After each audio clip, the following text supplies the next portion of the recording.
Happy Friday. I'm pretty excited about this one. So we got 3 6-minute AMRAPs. Our first 6-minute AMRAP will be 3 front squats, 9 pull-ups. The front squat weight will be 135/95 for our male athletes and our female athletes respectively. All right.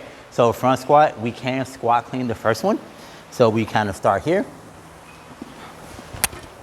That'll be 1, 2, 3. Once we get done with that, we want to go ahead and come back and hit our pull-ups. Again, chin over the bars to standard. 1, 2. Just say I did 9. And we'll do that for 6 minutes, 3 and 9.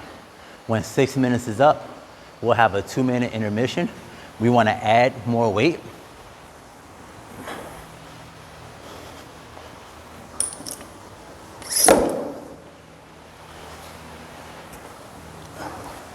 And then this weight, in theory, should be 155, 105, males, females respectively. It'll be the same front squats, just 3 of them. Again, a squat clean counts as 1 front squat.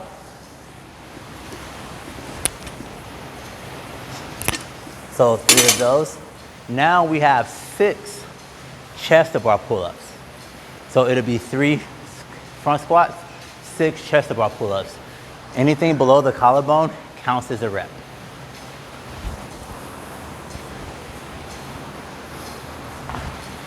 Sweet. Got 6 minutes back and forth. Once we get done with that, we'll increase weight one last time. This will be prescribed 185, 125, our male and females respectively. And then we got 3 front squats and we got 3 bar muscle ups. So from here, again, squat clean is completely appropriate for a front squat. And then once we get done with that,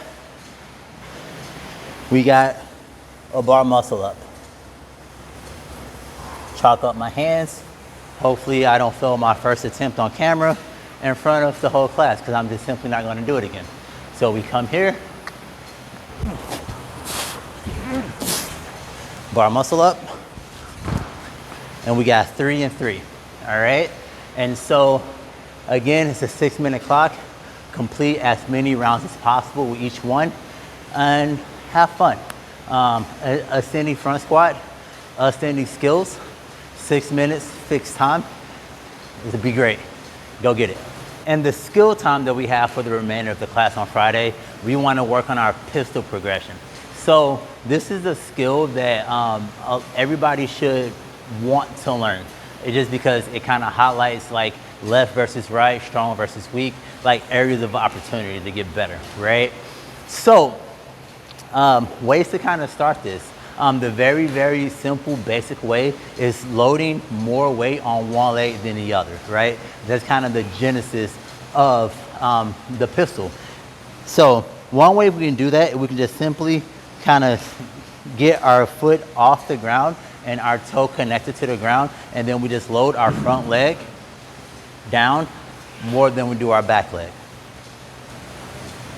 Right? And now we can challenge balance. Since I'm hip width apart, we can kind of bring our feet around, and so have your foot on the other side, still loading the same front leg a little bit more than I load my back leg. So those are great ways to start just loading single legged, and those are programmed. So we want to do 8 to 10 per leg that way.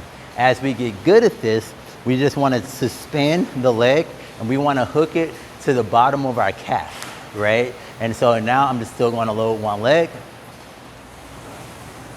without the other leg on the ground at all. All right, and so those are great ways to get single leg work in, again, where one leg is doing most of the majority of all the work, all right? After we get done with that, we want to do these box step downs, all right? And what's very, very interesting here, guys, is that there's a right way to do it, or there's a way that'll serve you, and then there's a way that'll stall you, okay? Oh, I just made that up. I'm gonna keep it. So the way that'll stall is that if we just come down and let the heel come up and then we press back up, right? That's not the move, all right?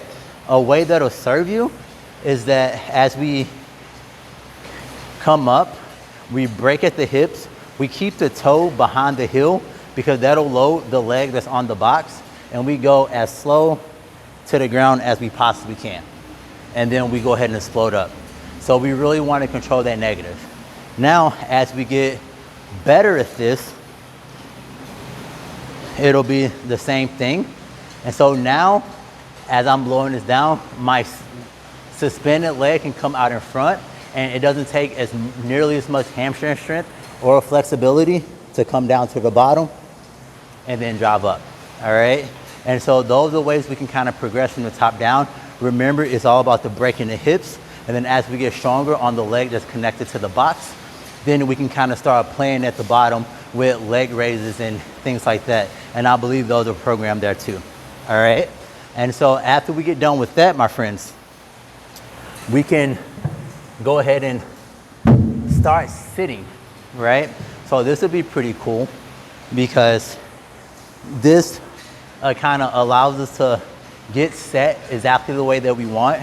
We want to load the weight forward on our foot, and we don't want to come onto our toes and our heels leave the ground. So we can stand up, we can put both feet down, we can sit, we can switch, and we can stand up. And we can take that challenge as low as we like, okay? So from here, stand up, back down from here, stand up. All right, so those are ways. And notice I've given you guys a lot of things, but one thing that I'm very, very intentional in leaving out is a banded or an assisted pistol on the rig. Those modifications are really, really good in a workout format because it just allows you to move and execute the movement. But as far as like task or skill transfer, I'm not really convinced because it allows your body or your weight to move too far back and not have the center. So if I had a band, and I'm gonna fall purposely on the ground here. So if I had a band and like in the pistol, I'll never just sit straight back because then that'll happen. And a band and the assisted allows that to kind of like you reinforce that movement pattern. So in our pistol progression, as I come down, right, my weight has to counter it, my leg has to lift, I have to come down, then I have to come up, all right? So my chest can't be here because my weight again be off center, and then I'll go back. And so with that demonstration, I want us to do pistol squats if we kind of progress that way. So again, the weight goes forward, the foot stays out, we drop down, we come up, all right? So those are our pistol squats. Now for our athletes that are crushing the game, the athletes that are like, dude, like all these progressions, I'm like so past this. Well, like do maybe 3 to 4 sets, 6 to 8 reps of weighted pistols. And the way that that'll look is you guys will grab a kettlebell that works best because the front rack is to be easiest to hold. So we front rack this little guy here, and then we just kind of go into this weighted pistol and come up that way, all right? So our athletes that have pistols, go ahead and just load the barbell, or load the weight and see how heavy you guys can get over 3 to 4 sets, 6 to 8 repetitions per leg. All right, so this is our pistol progression. Those are the modifications that I've done. Those are the modifications that I teach. Those are the modifications I believe in, and you guys go crush it.